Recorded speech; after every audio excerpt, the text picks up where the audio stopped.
Hey everyone, what's going on? I'm in the kitchen right now. It is Monday and I am getting ready to make some sofrito. And I thought I would take you along and show you how I make mine. Nothing extravagant. I make it just like everybody else. No big deal.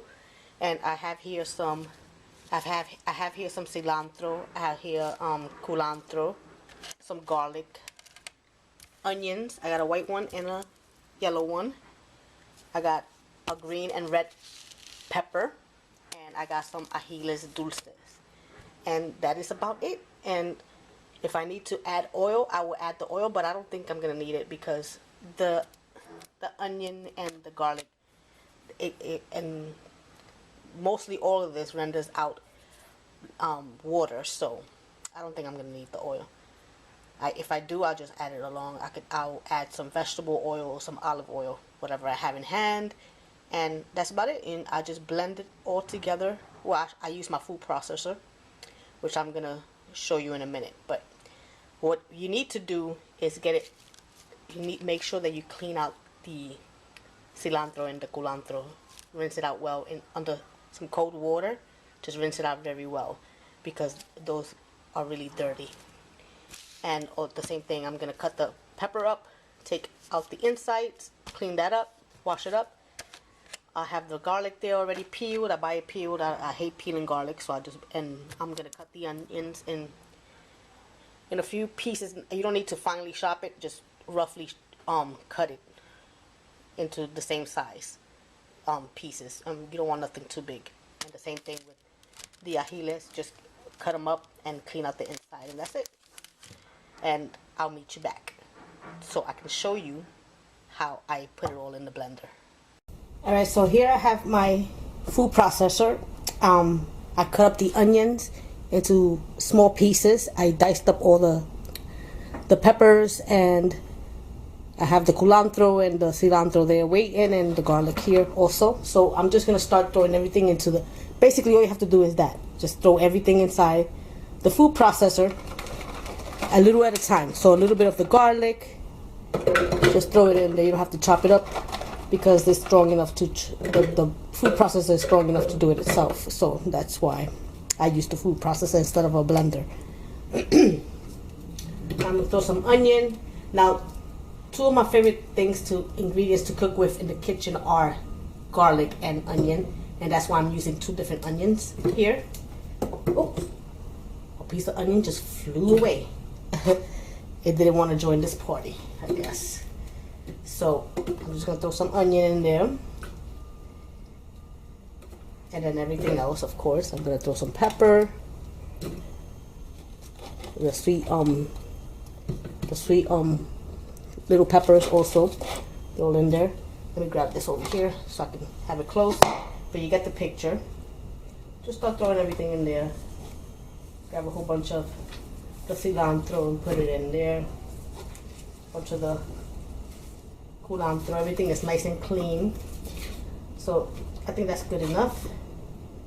And then from here we just keep adding to it until we've mixed everything. Uh-oh.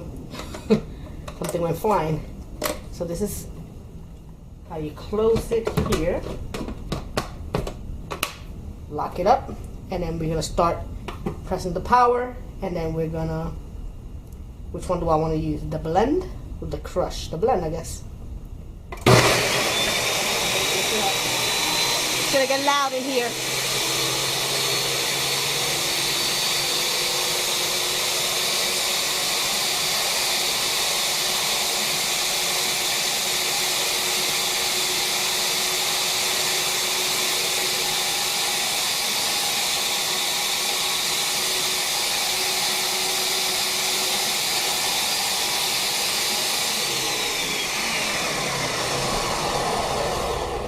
It's too loud in here, so I'm going to continue to do this, and then I'll show you the finished product. All you have to do is just keep doing this, and if you can't fit no more in here, just grab whatever you're gonna store your sofrito in and put it in there, or put it in a separate bowl until you're ready to put away.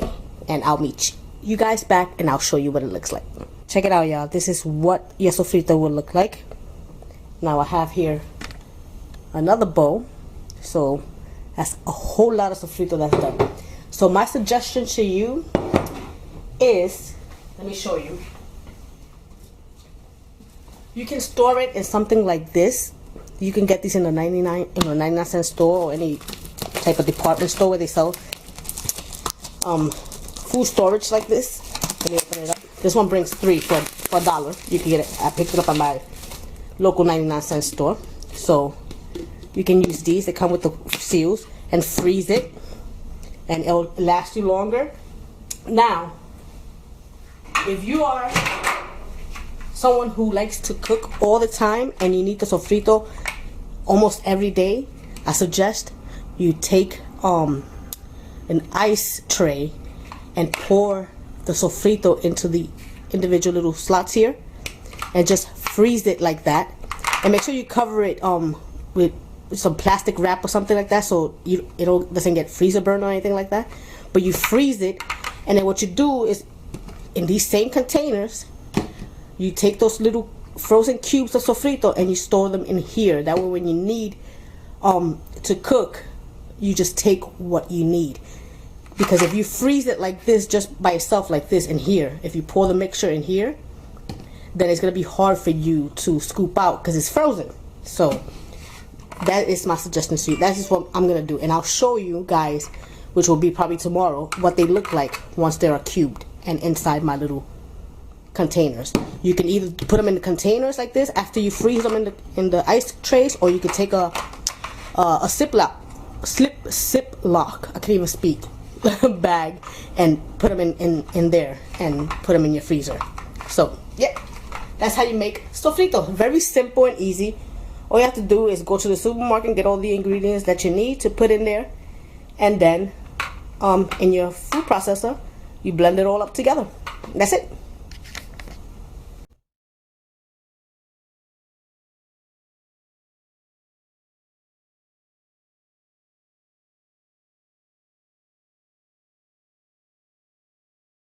Alright guys, since I'm still here in the kitchen, I've finished my sofrito. It's in the freezer. It's freezing in the ice trays. I'm going to be making coquito also today. This is all prep for Thanksgiving feast. So we're not big drinkers here in my home, which is just me and my fiance and our kids. But we do like to have coquito during the holidays. So I always make it. And all I do is I use these glass bottles. I've had them for years. I have so many of these, and they come with a cover, which I have over there. I just washed the bottles. Just took them out of where I have them stored. I washed them, and then so yeah. So I always make them in this, and I always make with rum and without rum because my fiance does not drink at all. He just likes the coquito without the rum. So my sister likes the rum, so I also make with rum. And all you're gonna need is some cinnamon sticks, some ground cinnamon, some ground nutmeg. Oh, I took out the wrong thing. This is turmeric. Funny. All right, so ground nutmeg, which I have to go and find in my cabinet now. And then you're gonna need some cream of coconut, some evaporated milk, 1 can of each, and sweetened condensed milk. So just 1 can of each. Some people like to use also the milk of coconut, but I don't do it that way. So let me find my cinnamon, and then I'll show you. I like to mix it in my blender so it can mix well, and that's about it. And then for the rum, if you're a Bacardi lover, or if you like to drink, you can add about 1/2 cup. And I suggest, like, if you do drink, save your bottles, and you can always store your coquito. Just always got to make sure that you store it in a glass bottle. It doesn't matter what kind of bottle it is, as long as it's glass. It stays fresher that way. So let me move this out the way so I can find my cinnamon. My nutmeg, because I took the wrong thing. So here it is. Here is my ground nutmeg. Alright, so all you do is get the cans open. Let me move everything out the way.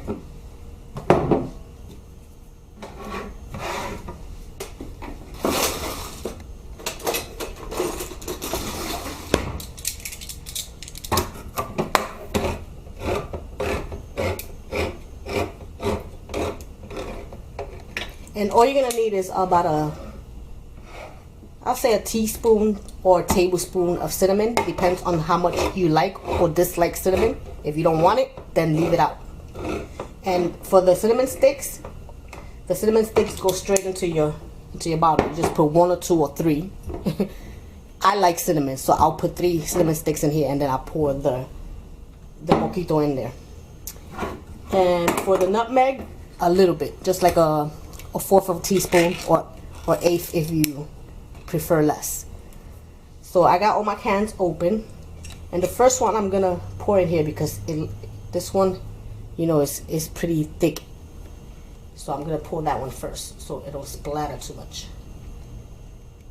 Okay. Make sure you get everything out of there.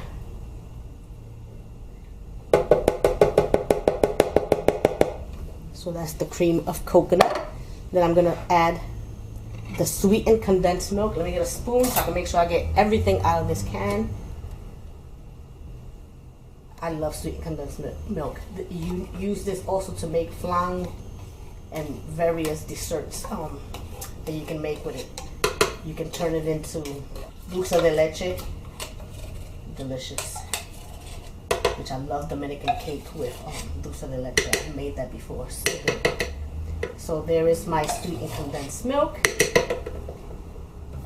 And then a can of evaporated milk. Straight in there. And I'm going to grab my measuring. Ow! My nail. Grab a measuring spoon, and I'm gonna add just a teaspoon. I'm not gonna go crazy with the cinnamon. If I can grab it out of this, because this is almost finished. So a teaspoon. A teaspoon.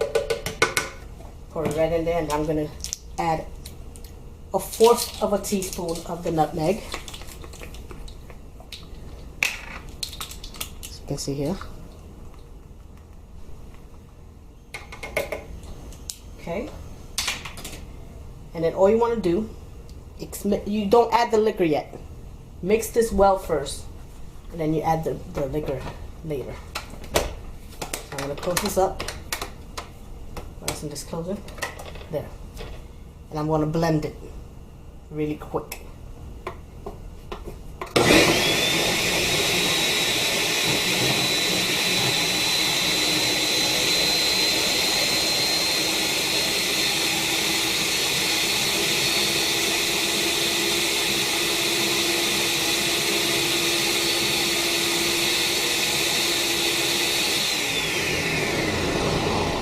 That is it, guys. That's how you make coquito. That's my way of making coquito. This is how I always make it. Everybody loves it. No complaints. If you want to add other things to it, like some people add clavos. I don't know if you know what that is. But some people add that, and I'm in the middle of speaking. So sorry about that. Alright, now I'm going to pour this. Open this up. I'm going to pour it. I feel like I'm getting sick again. Jesus. Alright, grab my glass bottle, move all this out of the way.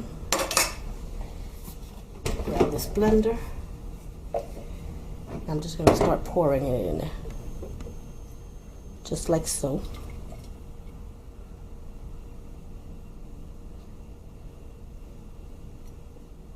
This one's going to be without the liquor, so I'm just going to pour it right in there.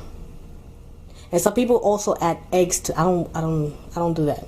I don't add the eggs. If you are gonna add the eggs, suggest you cook it first, like in a big pot. Pour everything, including the eggs, and cook it before you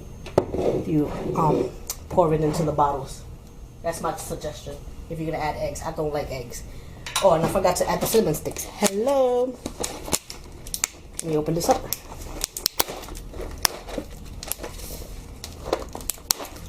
Want more cinnamon, you can add more cinnamon, more nutmeg, whatever it is that you like, whatever your taste buds desire. And you just throw that in there, close it up, and you refrigerate it, and voila, you have some coquito for Thanksgiving dinner. There you go.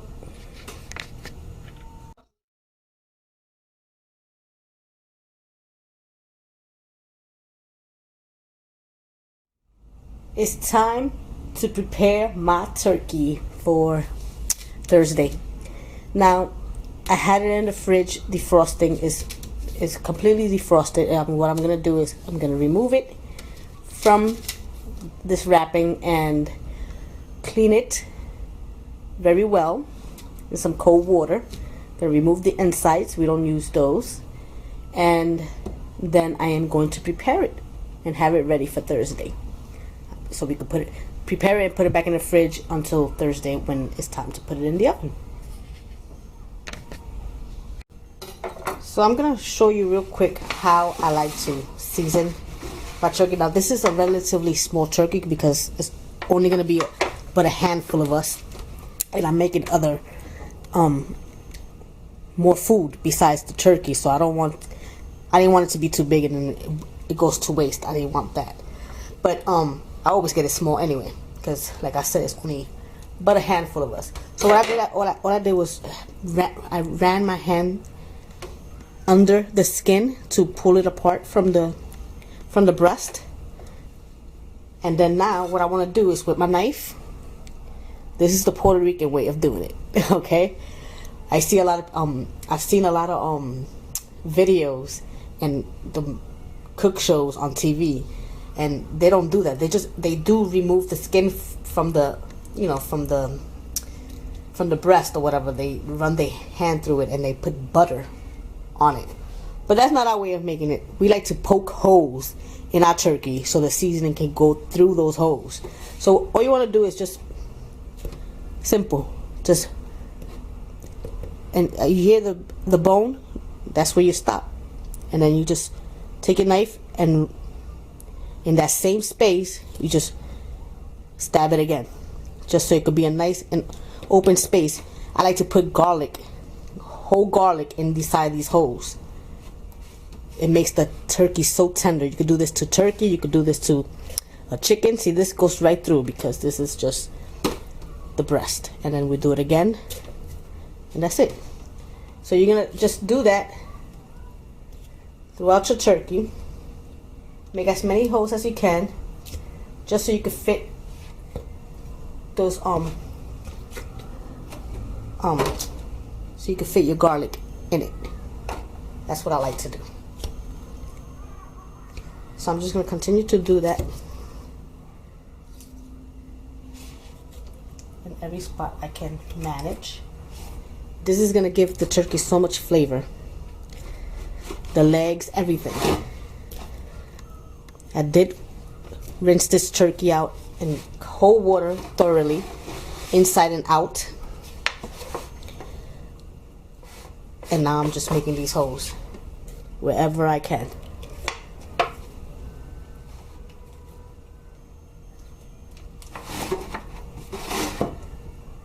Doesn't have to be a perfect thing, just as long as you can get some seasoning in there. And I'm going to show you how I prepare my seasoning.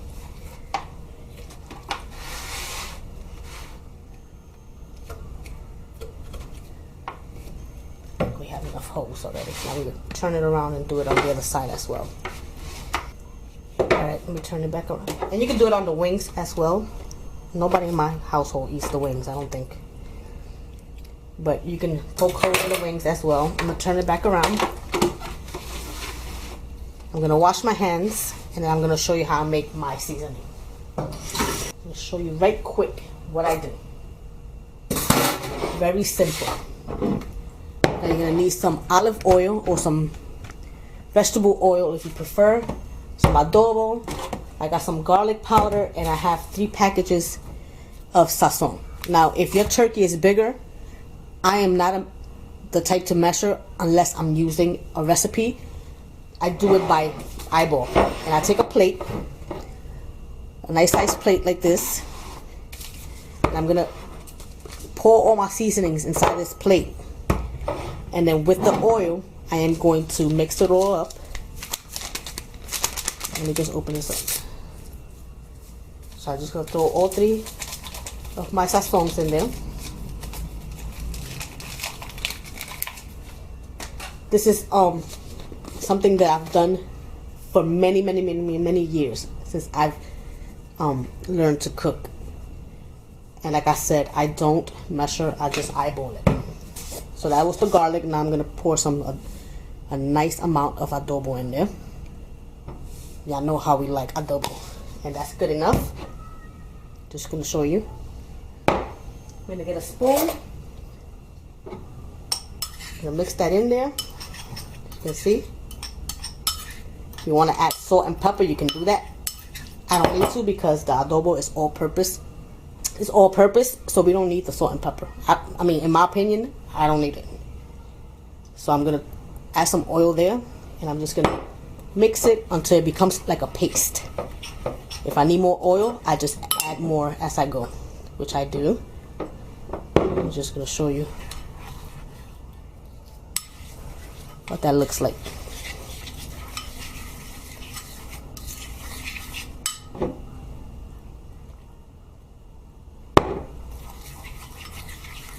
Plain and simple. Very easy to do. And that oil in there is going to give you some crispiness up on top of that turkey, which is great. On that skin. Oh, can't wait for Thanksgiving. A little bit more oil and that's it. I'm good with that. So that is what the paste looks like. See that? And all we're going to do is rub this on our turkey and let it run through those holes that we created. But first, before we rub this on our turkey, we're going to take our garlic and we're going to stuff it in the holes of the turkey. So let me get my glove on because I don't want to get that adobo. My hand's red from the adobo. So I'm going to take my turkey and I'm going to find a few garlics and I'm just going to stuff it with the garlics. I'm just gonna, that's it, just throw it in there like that. Wherever you can fit a garlic, just put it in there. I'm telling you, it makes the turkey so juicy and tender.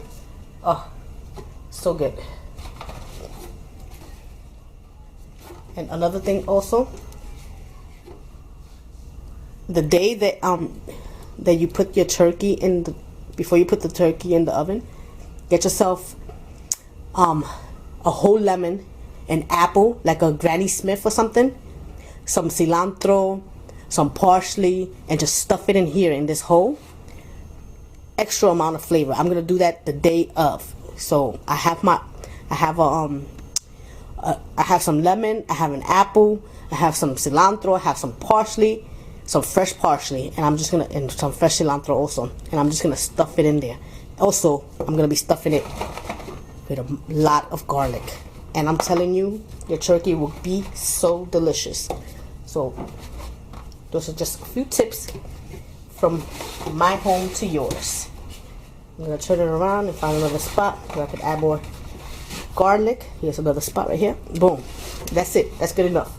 I got garlic in there, and now I'm gonna start rubbing this paste, or this adobo mixture seasoning that I made, I should say. So I'm just gonna throw it like this on top and just go rubbing it. So good. And make sure that you get like right inside of that. See that? Right in there. So it could be all seasoned really well. And just continue to do that throughout the entire turkey. Don't forget the back of your turkey. Turn it around and do it on the other side. Do it on the legs, do it on the wings, do it inside of the turkey, everywhere.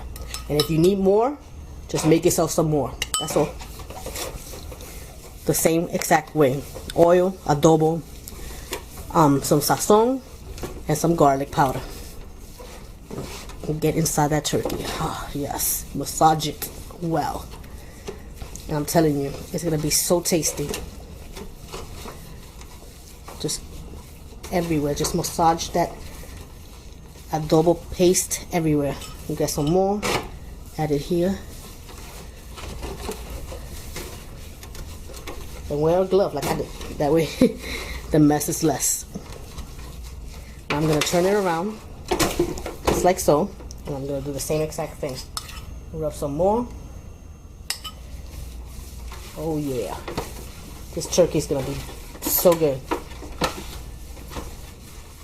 Or like my kids say, it's going to be banging. Put some on that wing. Just rub it, rub it.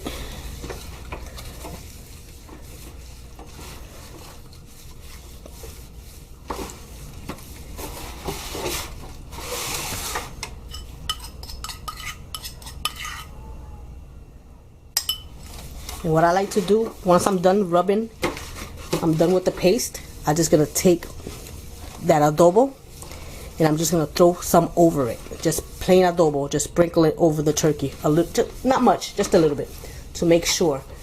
Because do you see these holes? All that seasoning is going to go through those holes.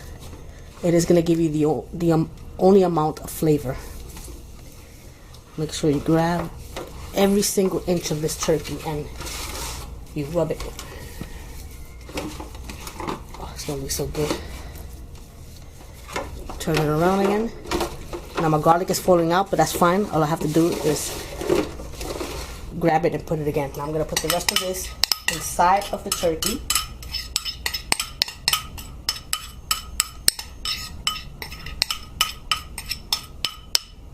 Oh, it's so good. Don't leave anything behind.